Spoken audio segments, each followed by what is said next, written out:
khumuka isiqoko khumuka umakarapa amathaconsele entshebeni hile siyaqandula namhlanje ke siphethe indaba ezishube kakhulu ke ezikhuluma ngomholi wentsha yeMK MK Youth League uqiniso Cebani lana ke siniphathele ipost esharwe udadewabo mayelana nenkohlakalo enzakala njengamanje sizochaza konke nokwela khona konke nje la kuningi nje uthi udadewabo kaQiniso there are 5 companies in my family name under these 4 family members okuqiniso Cebani mina enhle Cebani Lungelo Cebani senzeni Cebani okuwumama wabo.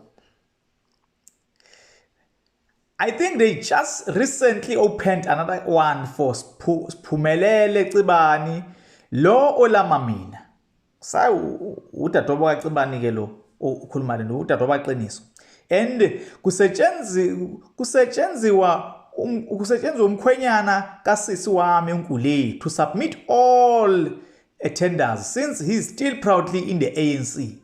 Hey Zunda, some of our family members had to stay in the ANC because they have top positions. So ibona abasizayo on the ANC side. Mina ngifuna nibone ukuthi I don't hate the MKP. Not at all. What frustrates me is lies and false hope being fed to the voters.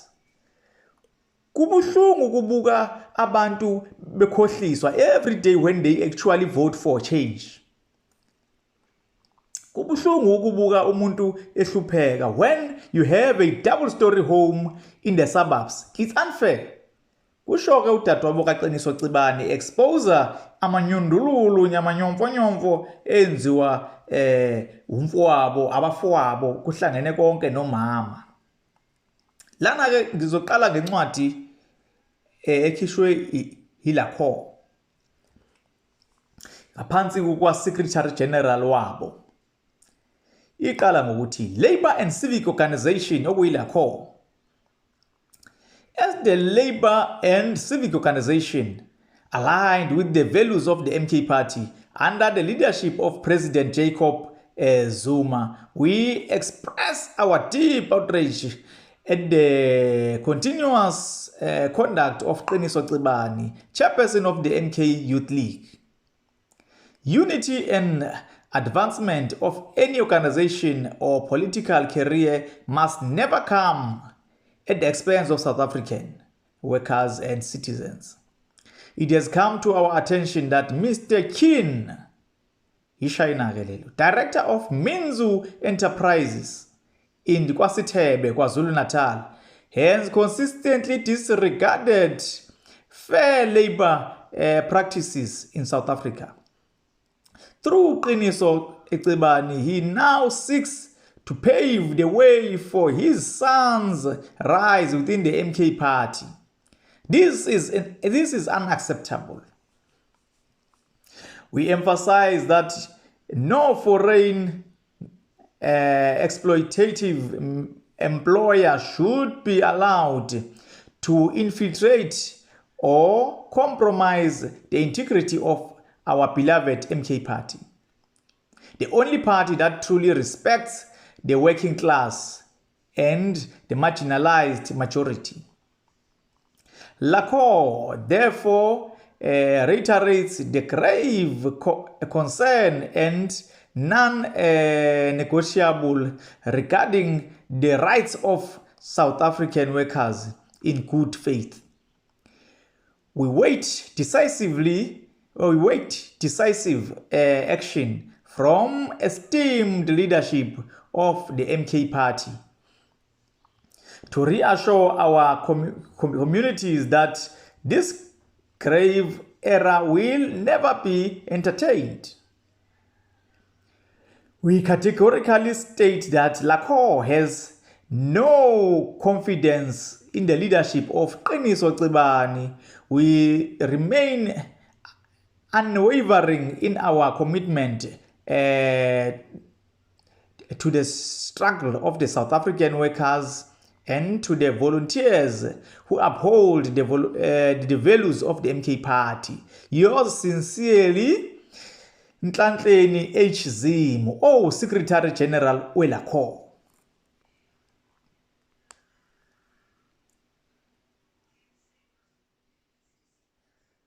Lana ke singena ke kwi post ekamlungisi inkinga mfoka Mancinza okumholi weLACORE. So umlungisi uposte ke ku Facebook esho ethi usushayile u4 kaQiniso Cebane.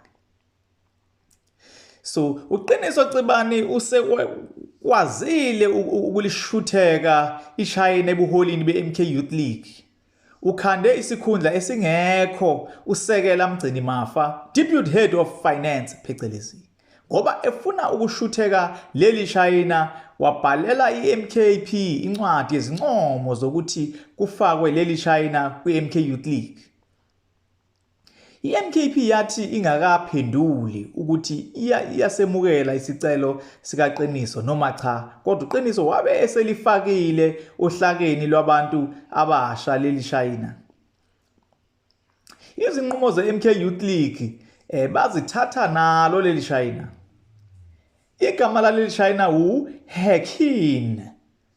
Ilona leli elifuna ukulishutheka eParliament uQiniso. Bebehamba nalo leli Shayina ukuya eChina. Incwadi engenzansi iyona echaza ngohambo lwakhe uQiniso nezindawo abadlule kuzona kanye nedelegation yeMK Youth League. Ekugcineni lapha ezansi liyavela igama laleli Shayina. Hey, kushubile. Thanda ukuba nzima makunje. Thanda ukuba nzima. Obizwa ngopresident weMK Youth League uQiniso Cebane 36 years udayisa ngabantu base South Africa. Incwadi ke le ebhaliwe la. iChina umnikazi wamafemu akwaSithebe eMandeni lihlangene noQiniso Cebane ukuthi kuqedwe ngomzabalazo weLACORE wokulwela abantu base South Africa. Bafuna ukufaka amaChina kwiMK ukuze kuvinjwe iLACORE. Hey, shubile. Uhambo lwaQiniso Cebane negenge yakhe lokuya eChina beluxhaswe iShayina umnikazi wamafemu akwaSithebe. Madoda. Leli China linike uQiniso Cebane u1.5 million ukuthi aye eChina.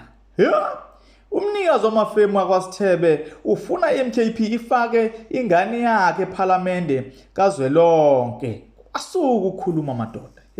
Yekukhuluma. uQiniso njengoba kade eseChina ukuvumile konke lokhu bamnika nenye imali.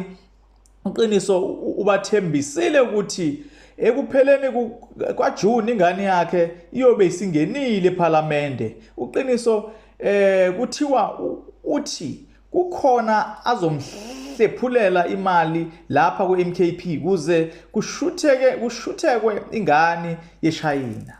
Madoda. Soyicela ivuthiwe. SiLACORE asihambisani nalokho iMKP asihambisani nalokho iMKP ingake ilinge yenze iphutha elinjalo. Ingake ilinge yenze iphutha elinjalo. Madoda, kunzima. iMKP inabaholi abaningi abanohlonze abangafike bawenze kahle kakhulu umsebenzi eParliament. uQiniso wadayisa ngomzabalazo eHontshusi wathatha u300,000 sabubikela ubuholi beMK kodwa abukaze benze lutho ngalokho. Kwakungaqali njengoba wathengelwa imoto izitha zeMK. Naleyo moto yakhulunywa kancane indaba yabuye yaphelela emoyeni. Sekuyisikhathi manje sokuthi iMK ilungise lento kaQiniso ngoba kuyonakala. Osasithombeni umnikazi wamafemu akwaSithebe eMandeni uyena lo ufuna ukushuthekelwa indodana yakhe lo omunye uqiniso owaduma kakhulu ngokugwazelwa ngo300k eHonchusi. Hey madoda, kushuthi ke umnumzana uChin lo umnumzana uKin umnumzana uQin, hey madoda, lo eShayina uyena ke lo phethe hawu omi nomnumzana uQin okumnumzana Qiniso. Uyabona manje iyarayima lento uqiniso cebani bese khona uqini weShayina kusho ukuthi Qiniso. Hey inkinga le madoda, yizona inkinga ke umzabalazo obhekene nazo ke loyo. Ayi so ecela ivuthiwe ukuthi iyozala Nkomoni asazi indaba eyindiza emoyeni ke lezi eyindiza emgwaqweni ya social media namhlanje. Konakele abaningi ke bathi ayinuki ngosiwe, so ecela ivuthiwe kunzima. Lana ke sifunda incwadi esuka ku Youth League eGround Forces umkhonto wesizwe. Ithi we demand for accountability and immediate action to the leadership and membership of the Umkhonto wesizwe Party and the broader progressive movement. As young members of Umkhonto wesizwe Party, we express our deep concern regarding the recurring allegations involving the president of the MK Youth League, Comrade Qiniso Cebane. These allegations are not isolated, and their repeated emergence raises serious questions that can no longer be ignored or treated lightly. We are not distancing ourselves. We are demanding accountability. The integrity of the organization and the trust of the people we serve are at stake. We cannot build a credible revolutionary movement while serious allegations continue to surface without consequence or clarity. Silence or inaction in this matter risk damaging the credibility of the MKP and undermining the confidence of the working class.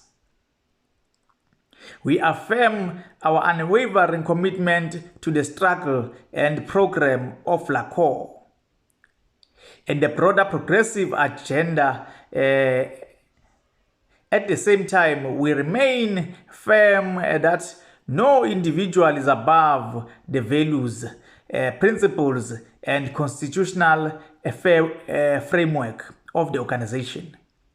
Today, okuyizolo mhla 1 May, Women's Day, Workers' Day, reminds us of our duty to uphold justice, discipline, and ethical leadership.